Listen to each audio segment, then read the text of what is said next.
For landlords, by landlords. The Rent Perfect Podcast with David Pickron.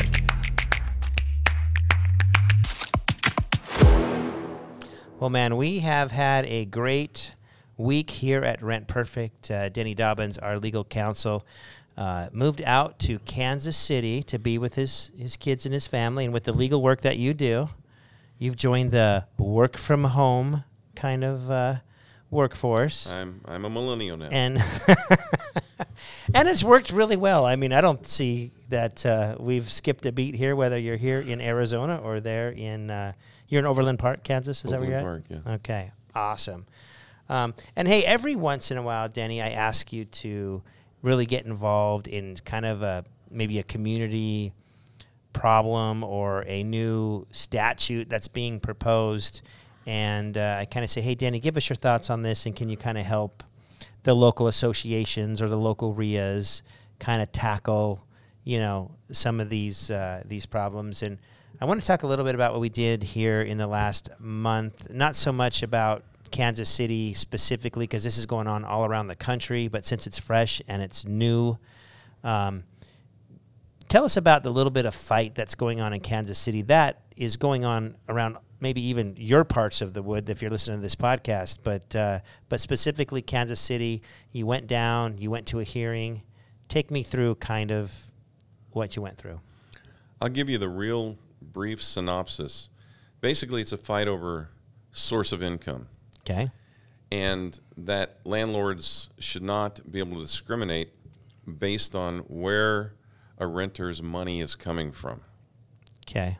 Totally makes sense. We don't care.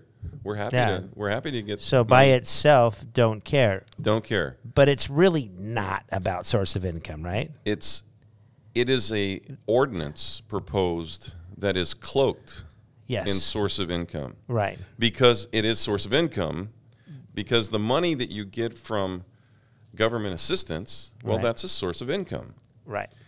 But to get that source of income, now you have to be part of the overall program, for instance, Section 8 housing. Right. Well, when you go into Section 8 housing, you make a decision as a landlord right now, I want to participate in that program. I like that program. And now I know I have guaranteed income for my property. Right. I've got a tenant. Fantastic. I'm happy. And if that's what you choose, that's how the program works. Yeah, Denny, but I look at it a little bit like this, right? Because we're talking about being able to choose right now. I look at every landlord does not run the same business, doesn't have the same business plan, doesn't have the same goals. Like every doctor isn't just a general doctor. Some are surgeons, some are whatever, and we kind of specialize. I do a lot of midterm, short term. I have some long term rentals, but not all my rentals are the same as everybody else's rentals across the country. So I personally am not set up to work with a government agency like Section 8 housing that takes 2 months to approve somebody, and then all these inspections that's just not my business plan. It's not the way I'm set up. So you're really forcing. To me, it's not about forcing us to rent to the people. The people are fine. We can screen the people. There's good and bad people in and out of Section 8 housing. That doesn't matter that they're part of Section 8 housing to us. It's just working with that whole government system that a lot of us choose just not to because it's not part of our business plan. Now, if I went in to buy properties and I went to look at certain properties and I knew they were going to be Section 8 housing, I might look at different properties as I'm purchasing because that's part of my business plan, And so they like to cloak this thing and say, it's source of income. But what they're really telling landlords is you have to put this into your business plan.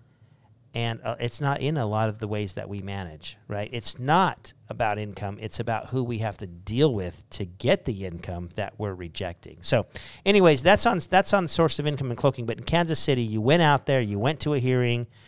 Tell me about, you show up, what goes on, what do you see? Well, I showed up early so I could see what was going on. I could see who the players were. And there was a huge group of people that were proponents of this ordinance. And there was a lot in this ordinance. And you could tell they were for the ordinance because... They were for the ordinance. They were there. They had shirts on. Okay, so they all had matching shirts. So someone's funding the shirts somehow and passing out the shirts and saying, show up to this. Sure. and they're all coming almost like a sports team. You know who's on what team. They were there. Okay. And there were, and later then those that were opposed to the ordinance started coming in. So I started talking to everybody, trying to get the flavor of what was going on. And the issue, and I talked to a lot of the landlords, and they said, kind of like what you just said, we don't have properties that fit into this Section 8 program. Number one, our rents are too high. And I said, well, if your rents are too high, then Section 8 is not going to approve that for, that unit anyway. Right. Well, he says, we've got other properties that are in lower income neighborhoods. Right. And now we're going to be forced into the Section 8 program. We'd love to have the Section 8 money, but we don't want to be part of the Section 8 program. We don't want to be having to deal with a free attorney on the other side. Mm-hmm. Mm-hmm. So that every time we turn around, we're getting pushed into a corner and having to spend money on our attorneys.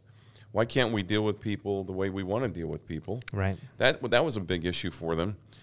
And they felt like they don't want to be part of the Section 8 program. But here's what I heard. This is not my words. This is just what I saw. What was coming from the council members, the mayor, and people who got up to speak, and a lot of people got up to speak, what the real concern was lower income, minority, single mothers. That's what it started coming down to. And so I was sitting there listening to it going, well, why are we trying to push Section 8 on all landlords? Why don't we figure out how we can help folks that are minorities having a hard with time, kids, right? Minorities, anybody. I don't care if they're minority. I don't care who they are. If they're having a hard time, they're struggling, and they can't pay the regular rent, they need a voucher, because it was all about vouchers. Why don't we figure out how to work with that program? Why don't we figure out with the government, how do we build some more low-income housing to help the folks that can't pay the regular rent? Right. That would be the way I would go. And they started talking about it. The mayor started talking about that. Some of the council men and women started talking about it. There was a lot of discussion outside about, well, why are we pushing this HUD program when we should be trying to figure out how can we laser in on the actual issue and help the people who really need the help, right? Instead of trying to force the program to try to jerry-rig it to try to make it work. Well, I don't want to offend any council member at all, Denny, and I wasn't there, but isn't it a little bit lazy to say, okay, we're going to solve this problem by federal dollars on a voucher program, and then we're going to put it on the backs of landlords? We really don't have to do anything but pass this ordinance. We don't have to work hard. We don't have to research. We don't have to do programs, and we can just wipe our hands clean and look at our constituents and say, look what we've done. We are so good. But isn't it a little bit lazy that they're just pawning this off to the federal government's dollars and then to the landlords to really manage this problem? Because they're really not doing it themselves. They're just...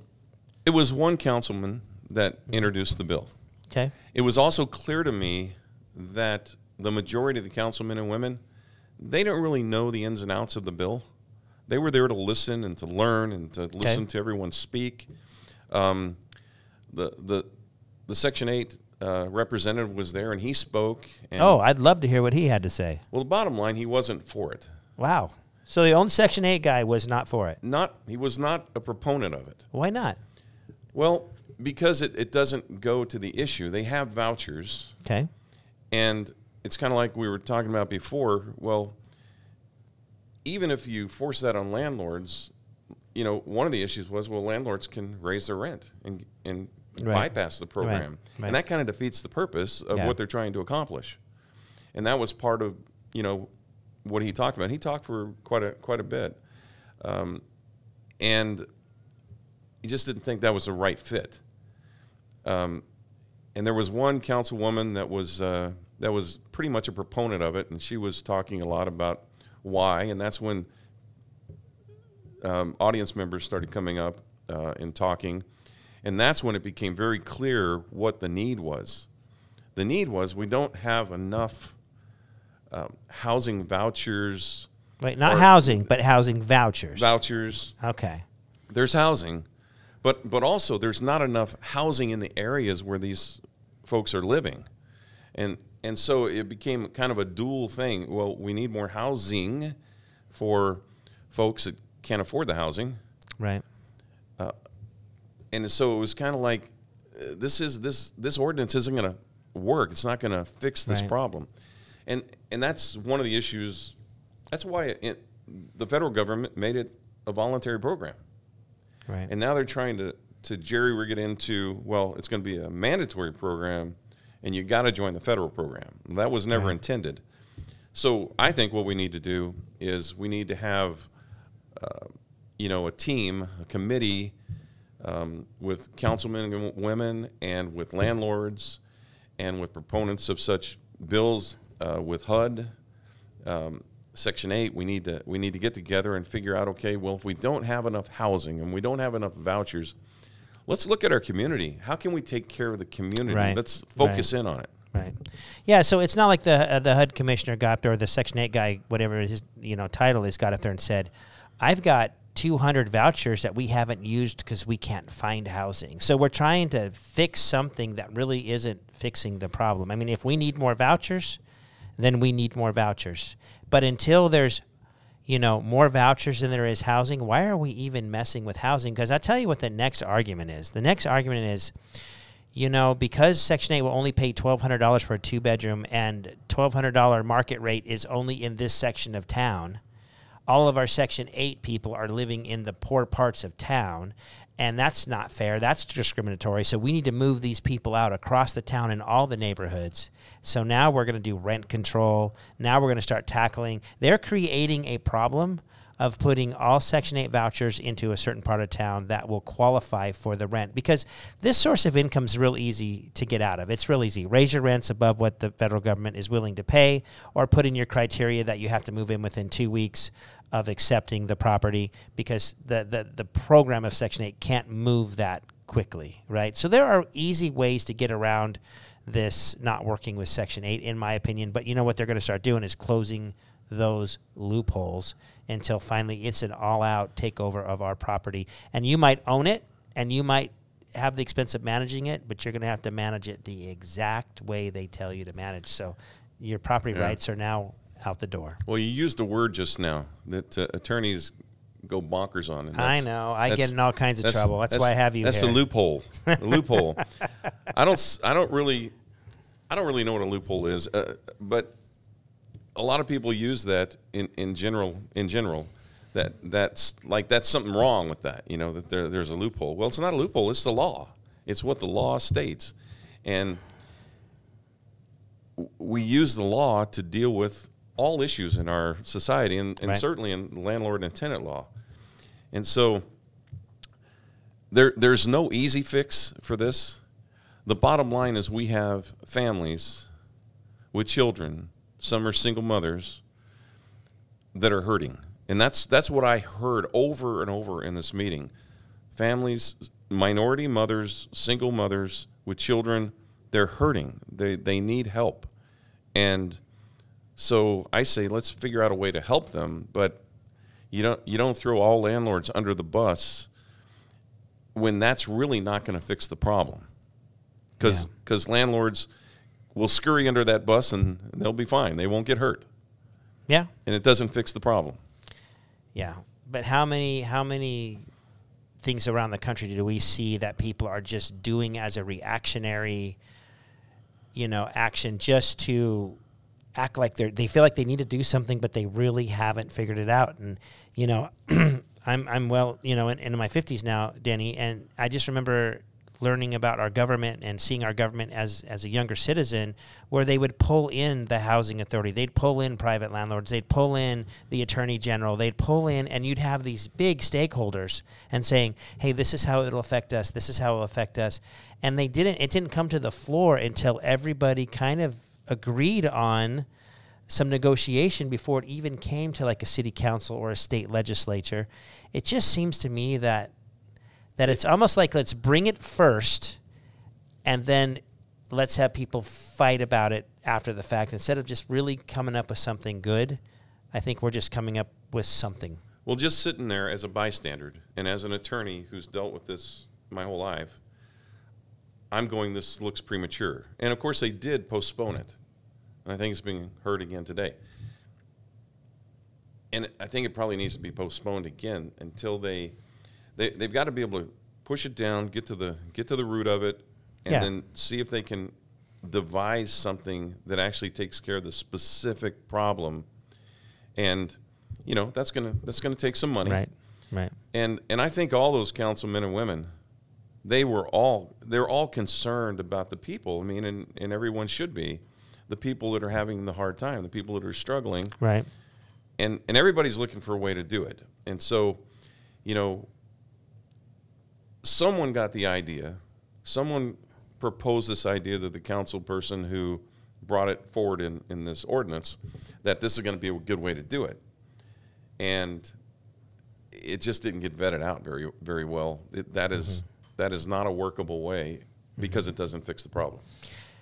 And most of the time around the country, these guys that are dealing with this are not landlords. They don't really understand what our side is, you know, and so I think they listen to people. I think they listen to stories, and I think there's some struggles out there. There's no doubt that there are some struggles out there, and with this immigration issue we're having, we're going to see more and more and more of this. It's just, I've never seen the government take over the grocery store and say you have to give them a pound or, you know, some butter, some milk, and never taken over their property and told them what they can and can't do. I've never seen the government take over another industry as much as around the country they're trying to take over us as landlords, and I don't think they see it as a business. But, you know, I get into this mode of just kind of, you know, getting mad that they're trouncing on our territory a little bit and taking away our rights. But there is some issues. There are some problems to solve. I'm just calling on, you know, this local city councils or state legislatures just to, like, can you do it like we used to do it and get some players in a room and really figure out a fix? We're either going to need, and not just a Band-Aid, low-income housing that's specifically for this segment of the market, right? Or we're gonna wind up with, maybe the government says, okay, we'll pay more money. Yeah, we'll pay more money for housing, so that the vouchers are worth more money. So they can go anywhere in town they want to because the voucher covers rent anywhere they want. And honestly, if you got more money, you might be worth waiting the 2 months. It might be worth doing the inspections. I mean, they just need to sweeten that pot a little bit over there, and I think a bunch of landlords are going to flock to Section 8. But paying us a limited amount of rent and all of this regulation and telling us that we have to do it. If they said, hey, guys, you don't have to do this, but look, you're going to get your rent, you're going to be at market value, you might even get a signing bonus, we're going to make this worthwhile for you landlords, we would jump at that. But that program isn't really. Well, there's only so much money, you know, that's available, so much that, you know, is allotted for I know government assistance. So I know. What do you do? It's a juggling act. And that's not going to get any better, Denny. Right. All right. We've killed this topic, but we talked a little bit about Kansas City today. I think there are good council members in there. I think there's a real problem. I think there's great landlords. I think everybody has good intentions here. I get a little bit kind of defensive or a little bit bitter, just I guess because you're punching me as a landlord and a lot of my clients. And so forgive me for getting a little defensive on the topic. I do know that we do have some issues around the country, but I will tell you guys that there are sometimes we got to fight. We have to fight for what we do. We have to fight for our industry. We have to fight when we know this will not solve the problem. But if it'll solve the problem, we all agree, we're all on board. But just know, sometimes you got to fight. And until next time, continue to rent perfect.